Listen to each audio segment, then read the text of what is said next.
저 한 절 여러분들 한 절 교독하도록 하겠습니다. 유대인이라 불리는 내가 율법을 의지하며 하나님을 자랑하며 율법의 교훈을 받아 하나님의 뜻을 알고 지극히 선한 것을 분간하며 맹인의 길을 인도하는 자요 어둠에 있는 자의 빛이요 율법에 있는 지식과 진리의 모본을 가진 자로서 어리석은 자의 교사요 어린아이의 선생이라고 스스로 불리니 그러면 다른 사람을 가르치는 내가 내 자신을 가르치지 아니하느냐 도둑질하지 말라 선포하는 내가 도둑질하느냐 가늠하지 말라 하는 내가 가늠하느냐 우상을 가증히 여기는 내가 신전 물건을 도둑질하느냐 율법을 자랑하는 내가 율법을 범함으로 하나님을 욕되게 하느냐 기록된 바와 같이 하나님의 이름이 너희 때문에 이방인 중에서 모독을 받는도다. 내가 율법을 행하면 할례가 유익하나 만일 율법을 범하면 내 할례는 무할례가 되느니라 그런즉 무할례자가 율법의 규례를 지키면 그 무할례를 할례와 같이 여길 것이 아니라 또한 본래 무할례자가 율법을 어기면 온전히 지키면 율법 조문과 할례를 가지고 율법을 범하는 너를 정죄하지 아니하겠느냐 무릇 표면적 유대인이 유대인이 아니요 표면적 육신의 할례가 아니니라.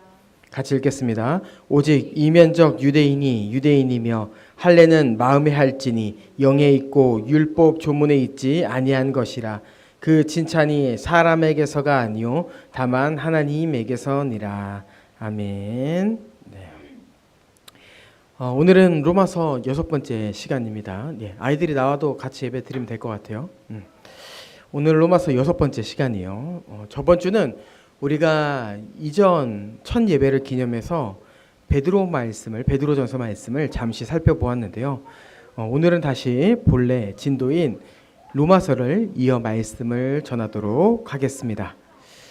자, 로마서의 지금까지의 흐름을 보면은 인류의 상태에 대해서 계속 설명하였었습니다. 첫째는 모든 인류가 하나님 앞에서 죄인이다. 이런 이야기를 1장 후반부에 했었고요. 이제 2장 전반부에는 남을 판단하는 사람에 대해서 나왔었죠. 로마서가 단 한 번으로 이 주제를 분명하게 다루지 않고 점점 강도 높은 것으로 이렇게 진전시키는 이유는 자신이 죄인임을 인정하지 않는 자들에게 왜 그들이 죄인인지를 논리적으로 하나하나 설명하기 위함입니다. 그래서 결국에는 그들이 죄인이라는 것을 알리면서 그들을 복음 가운데로 안내하기 위해서 이제 로마서가 이러한 흐름 가운데 설명되어지고 있는 것이죠. 자, 오늘은 하나님 앞에 가장 떳떳한 하나님 백성이라고 생각했던 유대인들에 대해서 좀 다루어 보도록 하겠습니다. 오늘의 설교 제목은 유사 그리스도인입니다. 자, 본문은 유대인이 자신을 어떻게 생각하고 있는지에 대해서 설명을 하고 있습니다. 거기에 보면은 그들은 자신들이 율법을 의지했다라고 생각했습니다. 그리고 하나님을 자랑한다고 생각했어요. 하나님의 뜻을 알고 있다고 여기며 선한 것을 분별한다고 생각했습니다. 그리고 영적으로 맹인인 자들을 인도하고 있다고 생각했고 어둠이 있는 자의 빛이라고 생각했습니다. 그리고 어리석은 자들의 교사요 어린아이의 선생이라고 생각했습니다. 하지만 이러한 생각은 하나님의 생각이 아닌 그들이 가진 착각, 자칭 그들이 유대인이라 생각했던 것을 잘 보여주는 것이죠. 그들이 율법을 의지했다라고 말했는데 그들이 정말 율법을 의지했을까요? 아닙니다. 여기서 그들이 율법을 의지했다라고 하는 것은 율법을 받은 것으로 구원을 받았다고 생각한 그러한 안일한 자세를 의미합니다. 그리고 그들이 하나님을 자랑했다라고 하는 것은 정말 하나님을 자랑한 것이 아닌 하나님과 가까워 보이는 자신을 다른 사람에게 드러낸 것을 의미합니다. 자신과 하나님과의 관계를 과시하고 있는 것이죠. 그리고 그들은 하나님의 뜻을 안다고 생각하여 다른 사람을 가르치려 했습니다. 그리고 자신들이 이 세상의 빛이며 사람들을 하나님께로 인도할 수 있다고 착각했고, 사람들이 칭찬을 해주니까 정말 자신들이 괜찮은 하나님 백성이라 생각했습니다.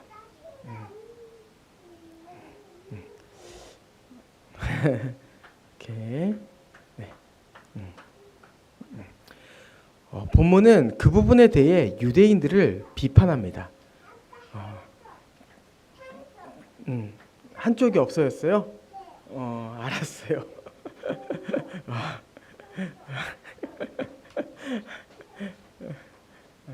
괜찮아. 괜찮아요.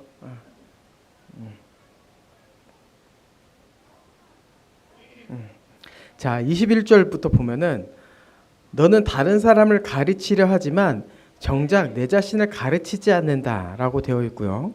너는 도둑질하지 말라 말하지만 내가 도둑질을 하고 있다 이렇게 얘기하고, 간음하지 말라고 네가 얘기하지만 너희가 간음하고 있으며, 우상을 멀리해야 할 내가 신전의 물건을 훔치고, 율법을 자랑하지만 율법을 범함으로 하나님을 욕되게 하고 있다고 고발합니다. 그들은 자신들이 하나님 앞에 설 수 없는 죄인이었음에도 불구하고 자신들이 정말 괜찮다고 생각했고 자신들을 높이며 살았습니다. 유대인들은 왜 그렇게 자신들을 높였을까요? 왜 그들은 자신들이 특별했다고 생각했을까요? 그럼 우리가 3장까지 보면 알겠지만 실제로 유대인들은 이방인인 우리와 조금은 다릅니다. 그들의 역사는 특별했고 하나님의 놀라운 은혜를 경험한 자들이었습니다. 어느 민족이 하나님의 약속을 직접 받았겠습니까? 어느 민족이 구원의 과정 가운데서 바다가 갈라지는 것을 보고 그 바다를 건넌 민족이 있었겠습니까?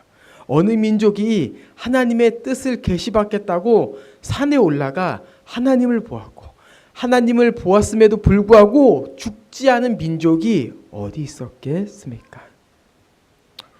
그만큼 유대인들은 특별한 은혜의 과정을 경험했어요.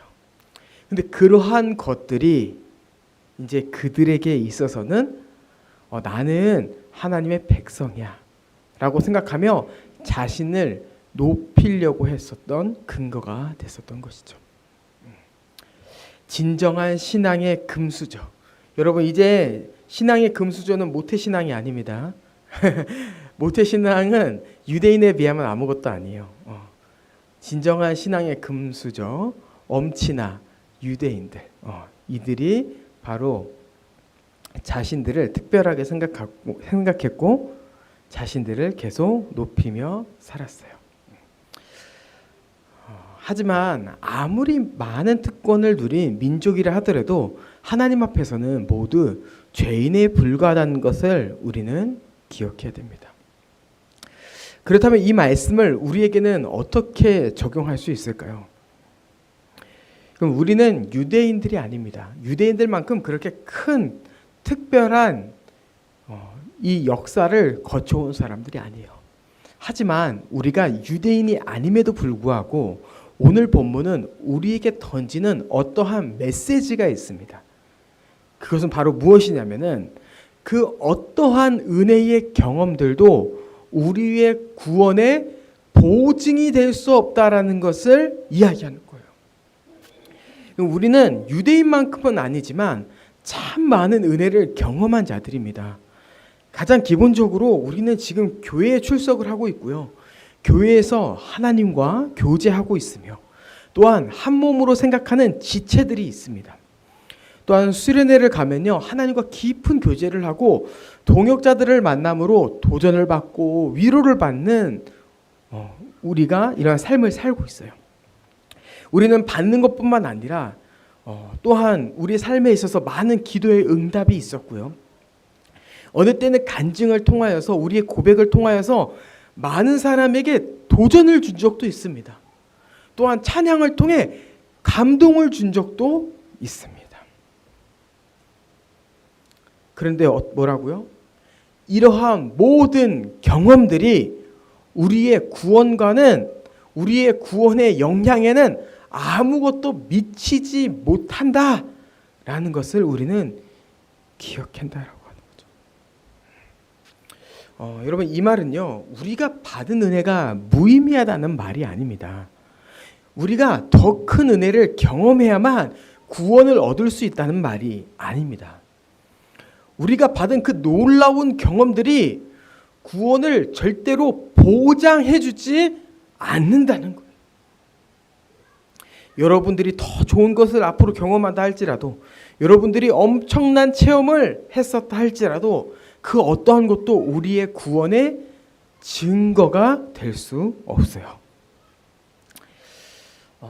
우리가 누리는 은혜는 구원받은 성도가 누리는 것이기 때문에 제가 방금 이야기했던 이 워딩이 굉장히 당황스러울 수 있습니다.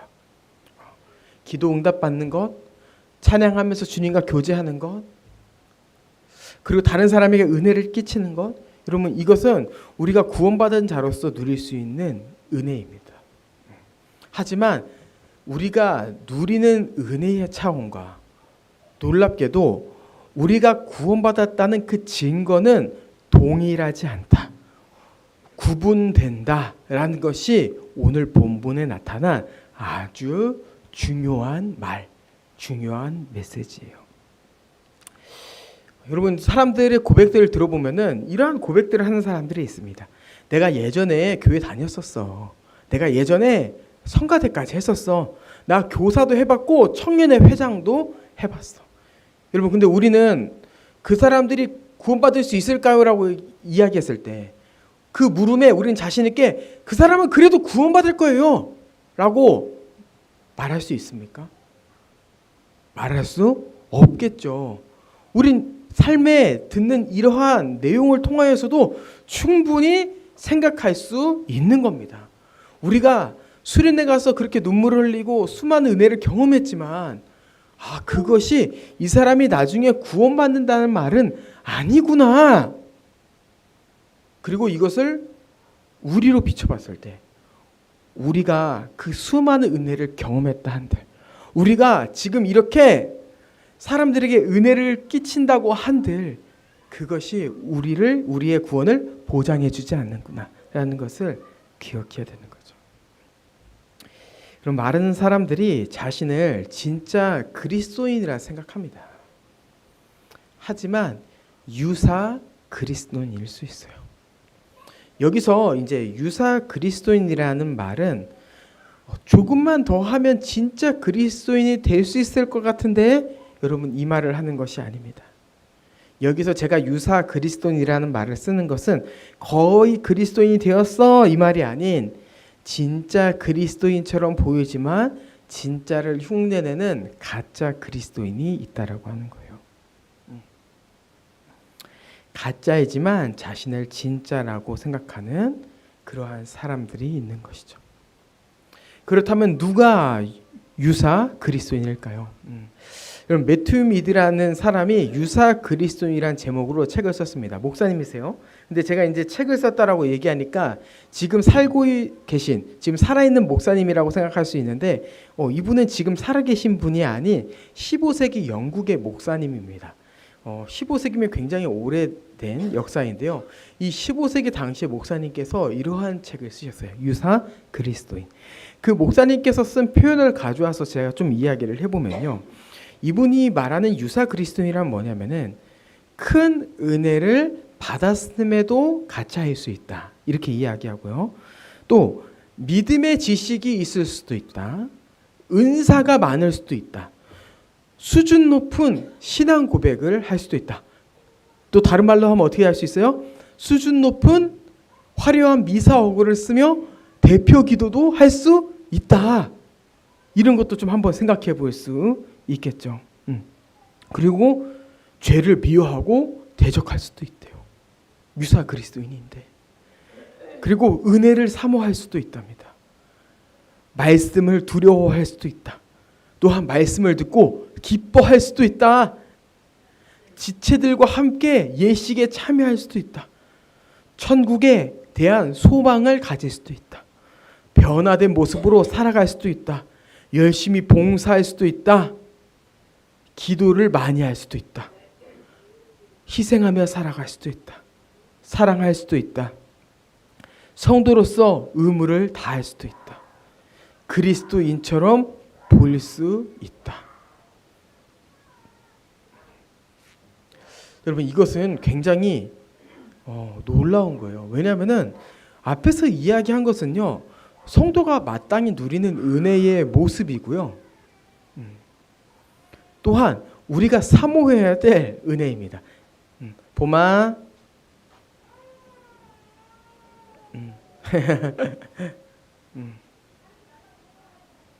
자, 계속 말씀 전하도록 할게요. 자,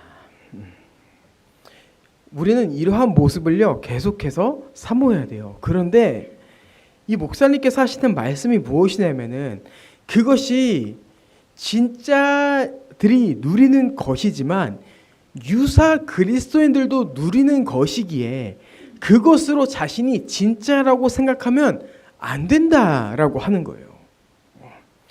수련회 때 누리는 감동, 수련회 때 누리는 기쁨, 우리가 갖게 된 열정, 이 모든 것들은 유사 그리스도인들도 충분히 누릴 수 있기에 구원을 보장해 주지 않는다라고 하는 거죠.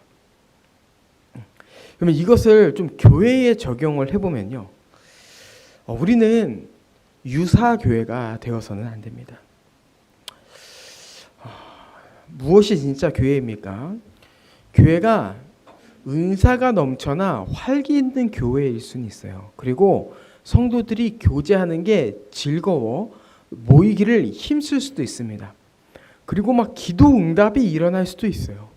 예배 가운데 주님의 통치를 경험할 수도 있습니다. 그런데 그러한 것들이 진짜 교회다라고 하는 증거가 아닌 유사 교회도 누릴 수 있는 모습일 수 있다라는 것을 우리는 기억해야 되는 거예요.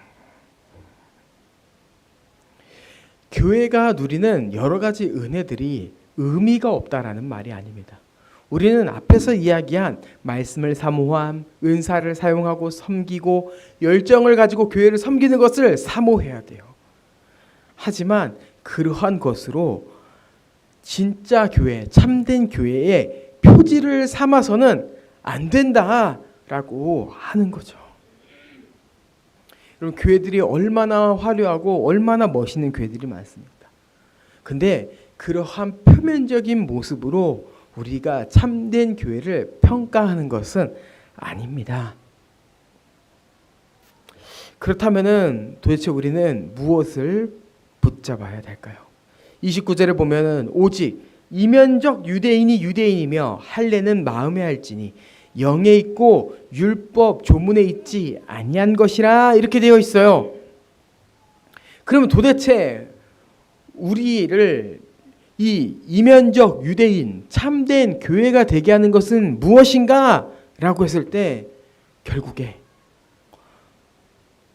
구원을 주시는 하나님의 능력이 되는 그 복음을 붙잡는 것, 이것이 바로 참된 교회의 표지입니다.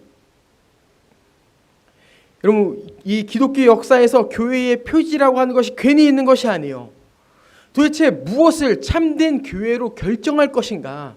그 기준을 잡기 위해서 참된 표지를 우리 종교개혁가들이, 신앙의 선배들이 정하였는데, 그것은 기도가 뜨겁고 찬양이 열정적이고 은사를 섬기고 이러한 것은 다 은혜의 모습일 수 있지만 교회의 표지가 무엇이라고요?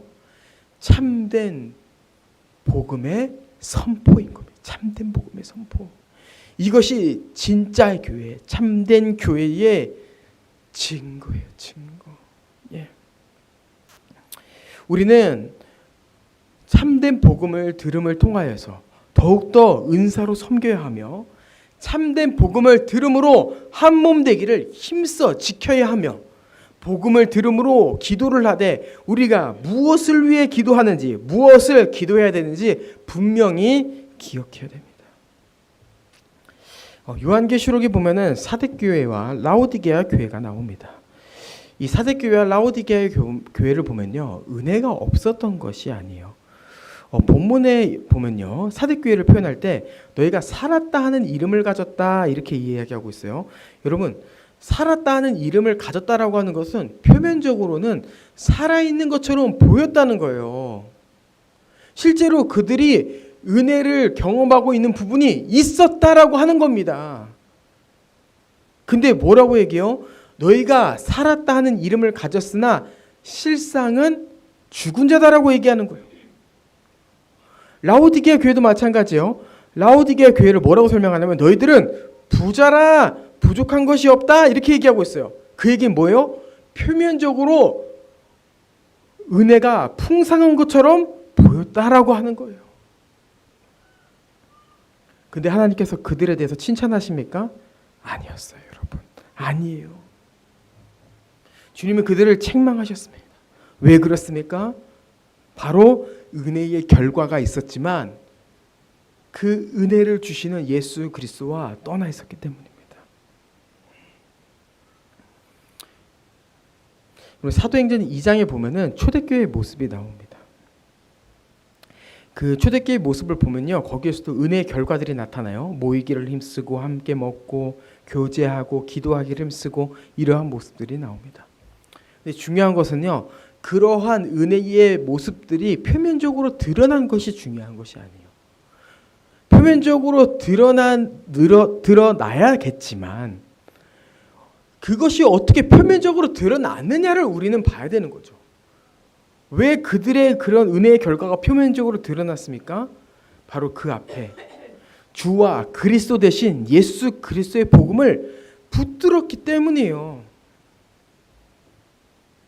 제가 앞에서 이야기한 사대교회와 라오디게아 교회와 이 사도행전 2장에 나타난 초대교회의 모습을 바탕으로 해서 한번 이야기해 보겠습니다.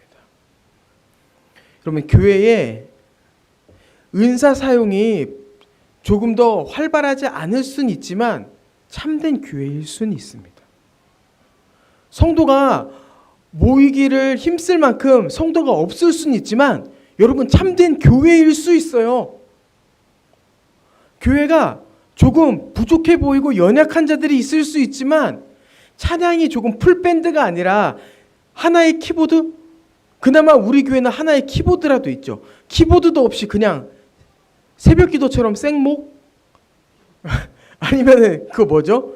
그 반주기 미가엘 여러분, 그런 걸 사용하지만 참된 교회일 수 있다니까요.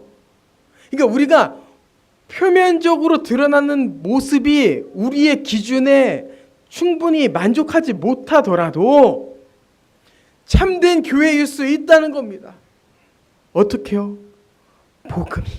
복음이 이 교회를 참된 교회로 세우는 거예요. 참된 교회로. 이제 얼마 전에 제가 이 위험한 목회라는 책 발제를 좀 듣게 되었습니다. 거기서 이제 목회가 왜 위험한가에 대해서 설명을 하는 책이었어요. 그 책의 내용을 보면은 성도들이 열심히 모이기를 힘쓴다고 해서 교회가 활발히 사역한다고 해서 목회자 자신은 자신이 건강한 목사인 것처럼 교회가 건강한 것처럼 착각하지 말라 이렇게 기록하고 있습니다. 목사가 건강하지 않아도 교회가 건강하지 않아도 교회가 활발히 사역할 수 있고 성도들이 모이기를 힘쓸 수 있고 충분히 믿음이 없이 교회가 돌아갈 수 있다는 것을 기억해라. 근데 그 가면에 속으면은 결국에 그것은 자신을 죽이는 거기 때문에 그 목회가 위험한 거다 이렇게 이야기하는 거예요. 앞에서 나왔던 이야기가 얼마나 이게 잘 매치가 되는지 모릅니다.